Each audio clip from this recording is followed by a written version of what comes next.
हाय, foodie अर्चनामध्ये स्वागत। या व्हिडिओमध्ये आपण पाहणार आहात गोवन पद्धतीने म्हणजे गोव्याच्या पद्धतीने केलेली टोमॅटोची भाजी।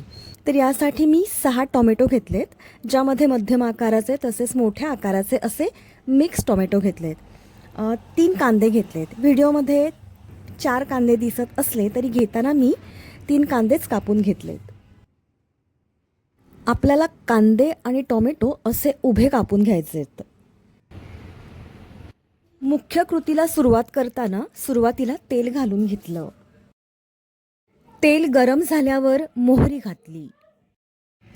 त्यावर 2 हिरव्या मिरच्यांचे तुकडे बारीक करून घालावे। आणखी एखादी हिरवी मिरची घातली असती तरी चालण्यासारखं होतं।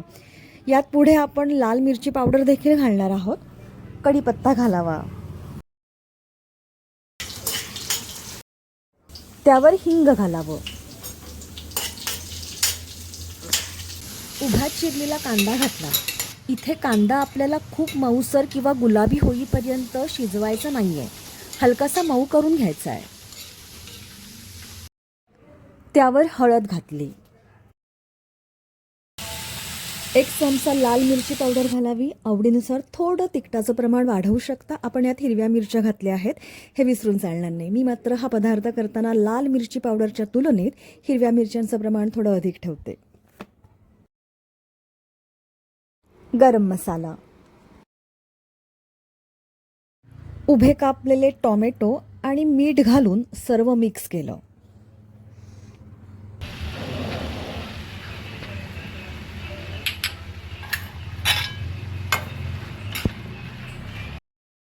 टोमॅटो घातल्यावर थोड्या पाण्याचा हबका मारून झाकण ठेवावे।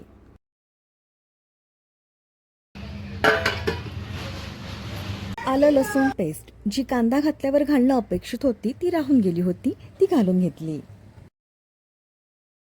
आलं लसूण पेस्ट घातल्यानंतर झाकण ठेवलं होतं। ते झाकण काढून ढवळलं, मिठाचा अंदाज घेतला, थोडं कमी वाटलं म्हणून ते घालून घेतलं। टोमॅटोची भाजी करताना सगळ्यात महत्त्वाचा पदार्थ म्हणजे साखर। साखर घालायला विसरू नका। ओलं खोबरं घालावं। ही एक गोवन रेसिपी आहे, याला सालाड भाजी म्हणतात। मूळ गोवन रेसिपीमध्ये यात थोडंसं पाणी ठेवलं जातं, म्हणजे पाणीदार रस्सा ठेवतात। मी मात्र ही भाजी सुकी करते। शेवटी कोथिंबीर घालावी की सालाड भाजी तयार। व्हिडिओ आवडला असेल तर व्हिडिओ लाईक करा, व्हिडिओ शेअर करा आणि फूडी अर्चना हे माझं यूट्यूब चॅनल सबस्क्राईब करा।